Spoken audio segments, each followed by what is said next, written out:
السلام عليكم الإخوان والأخوات. قضية طلب الإقجاع من السلطة الجزائرية السماح بخط مباشر نحو قسنطينة أو الانسحاب من البطولة بدا كياخد واحد البعد أكبر. بداو صحفيين جزائريين بداو كيشوفوا يعني الإيجابيات والسلبيات في حالة ما إذا رفضت الجزائر أو إذا قبلت. وبطبيعة الحال معنا الصحفي عبد الصمار اللي كيعجبك أنه يبحث عن امور، يعني صحفي استسقائي، يعني يتقصى الحقائق وهذاك الشيء بليزارتيكل. واكد في هذا الفيديو اللي غادي تشوفوه بطبيعه الحال انه رغم انه الجزائر الى رفضات والمغرب انسحب، رغم انه العقوبات غتجي المغرب فيه بواحد البطوله اللي هي ثانويه بحال الشان، ولكن الخاسر الاكبر من هادشي كامل وهو الجزائر، لان المغرب ولا عنده واحد الصيت عالمي خصوصا بعد المونديال. وبطبيعه الحال انه يعني الجزائر دير هذا العمل هذا حسن الضيافه ما كاينش العالم، كل شيء غير. خليكم تشوفوا الفيديو، فيديو زوين بطبيعه الحال. شكرا للناس اللي كيديروا لايك قبل ما ينتهي الفيديو، ولا كنتي اول مره كتجي القناه لايك واشتراك، ونتلاقاو في اخر الفيديو. Ne vous inquiétez pas, mais pour le moment, l'actualité se poursuit et malheureusement, nous allons encore parler des relations algéro-marocaines et des crises sempiternelles et des malentendus et des problèmes de ces relations toxiques entre les deux pays et de ce Maghreb qui est déchiré, qui est divisé, qui est détruit, miné de l'intérieur par cette hostilité, haine algéro-marocaine qui ne veut jamais s'arrêter. D'ailleurs, ça a été le fait marquant de cette année 2022, on en reparlera dans le bilan définitif. Le fait marquant de cette année, c'était l'adversité incroyable, le niveau très élevé et impressionnant qui a été atteint ou relevé par l'adversité algéro-marocaine. Ça fait très très mal au cœur, Yajma'a, vraiment. Alors, la dernière crise en date, elle tourne autour de l'organisation de la Coupe des Nations d'Afrique des joueurs locaux, la CHAN, qui sera donc organisée en Algérie du 13 janvier au 4 février prochain. Le Maroc est l'un des pays les plus importants qui participe à cette CHAN. C'est une sélection nationale marocaine, elle a déjà remporté à plusieurs reprises ce titre-là. Je crois qu'elle est même la détentrice de ce titre. Après la crise avec le Cameroun qui menace de boycotter l'Algérie en raison de l'absence de garantie de sécurité à la suite des harcèlements, menaces et intimidations auxquels sont soumis à chaque fois les personnalités sportives camerounaises ou les supporters camerounais lorsqu'ils sont en face de ressortissants algériens à cause de ce fameux match du fin mars 2022 et l'élimination atroce de l'Algérie face au Cameroun, une élimination qui n'a jamais été digérée par l'Algérie. Après le Cameroun, donc, il menace de boycotter, faute de moyens de garantie de sécurité et d'un atmosphère sain et d'un environnement un environnement adapté, un environnement serein pour pouvoir permettre à la sélection camerounaise de disputer cette CHAN. Cameroun, autre pays très important du continent. Le Maroc a menacé donc de boycotter officiellement, en avançant une raison technique simple. Et je ne comprends pas pourquoi l'Algérie ne lève pas le malentendu encore une fois. Je suis pas là pour défendre les Marocains. Il y a des Marocains et les Marocains ont leurs médias, ont leurs influenceurs, ils ont leur lobby, etc. Mais tu organises une Coupe d'Afrique des Nations, des joueurs locaux, tu organises une compétition continentale à laquelle sont invités les meilleurs pays africains. L'Algérie doit se montrer hospitalière et réunir toutes les meilleures conditions pour garantir la réussite de cet événement et rehausser son image et hisser le drapeau algérien au firmament كما نقولوا. هذو الناس راهم جايين لبلادنا راهم نحطوهم في كريساننا. La Fédération marocaine du football, qu'est-ce qu'elle a demandé? Elle a envoyé une correspondance à la CAF, à la Confédération africaine de football. Ça s'appelle la Fédération royale marocaine de football. Elle a envoyé donc deux correspondances visiblement, d'après ce que j'ai compris. Une correspondance à la Confédération africaine de football, la CAF, qui est donc la maison mère du football africain, et une correspondance aux autorités algériennes, les organisateurs de cette CHAN, encore une fois du 13 janvier au 4 février 2022, donc même pas 3 semaines. Les Marocains, qu'est-ce qu'ils ont demandé? Ils ont demandé la possibilité de partir de Rabat directement vers Constantine, là où le groupe dans lequel va jouer le Maroc est domicilié, et là où l'équipe nationale marocaine va jouer ses matchs. Et là où elle sera hébergée, prise en charge par les autorités algériennes. Ils veulent donc avoir le droit d'un vol spécial qui part de Rabat jusqu'à Constantine avec la Royal Air Maroc qui est le transporteur officiel de la sélection marocaine. Franchement, est-ce que ça c'est trop de nom? Ils ont demandé ça, ils ont menacé de boycotter, la Fédération royale marocaine de football a menacé de boycotter cette compétition, la CHAN en Algérie, si cette condition n'est pas satisfaite, parce que les organisateurs de la CHAN en Algérie, à savoir derrière la Fédération algérienne de football et le ministère de la jeunesse et des sports, ont fait une proposition différente. Ils ont proposé aux Marocains de prendre un avion vers Tunis, à Rabat, Tunis, et de Tunis à Constantine.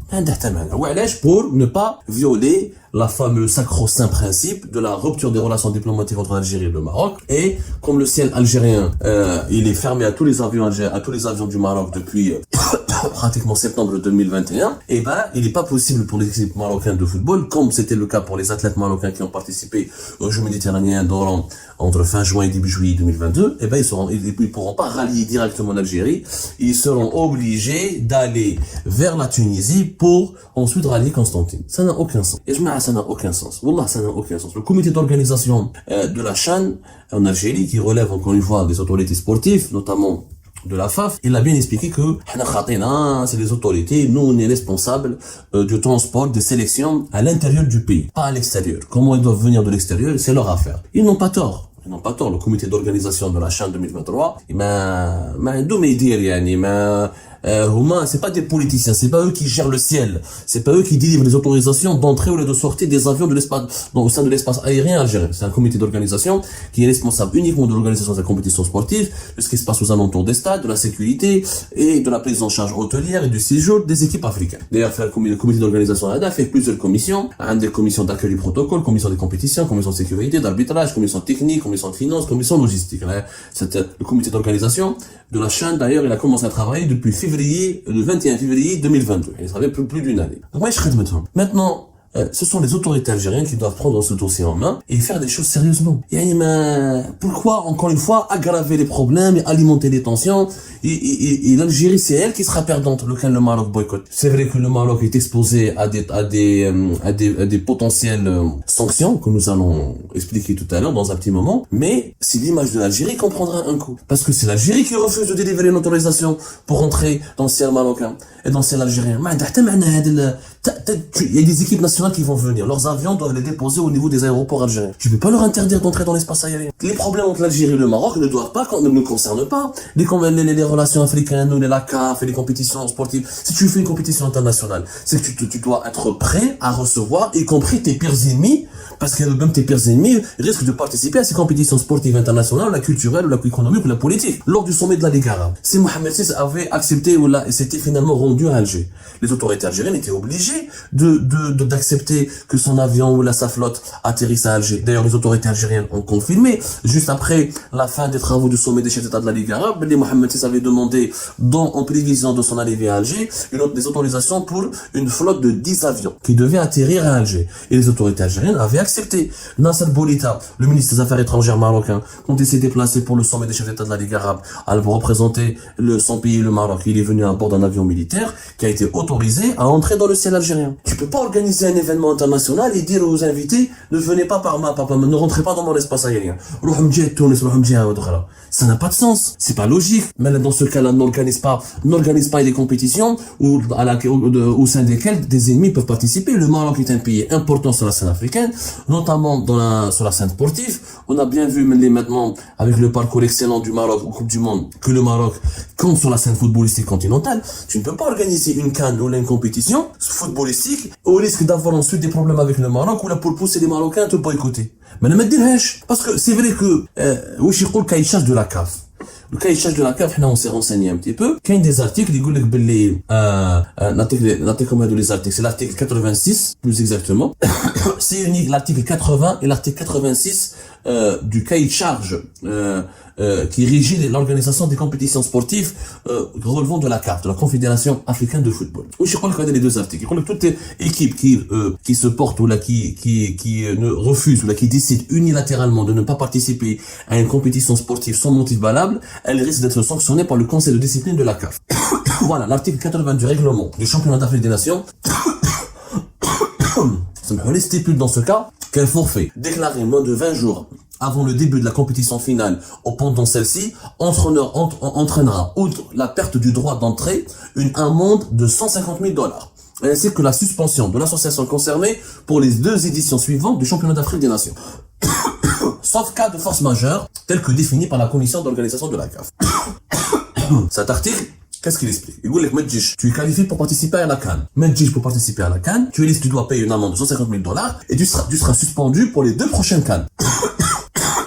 Voilà ce que risque le Maroc. Sauf cas de force majeure. Mais le cas de force majeure n'est pas défini par les statuts de la CAF, ni par la réglementation de la CAF. Maintenant, le Maroc, qu'est-ce qu'il va essayer de faire? Il va essayer d'expliquer que la fermeture de l'espace aérien côté algérien est un cas de force majeure. Et là, ça va discréditer l'Algérie. C'est une crise qui est inutile.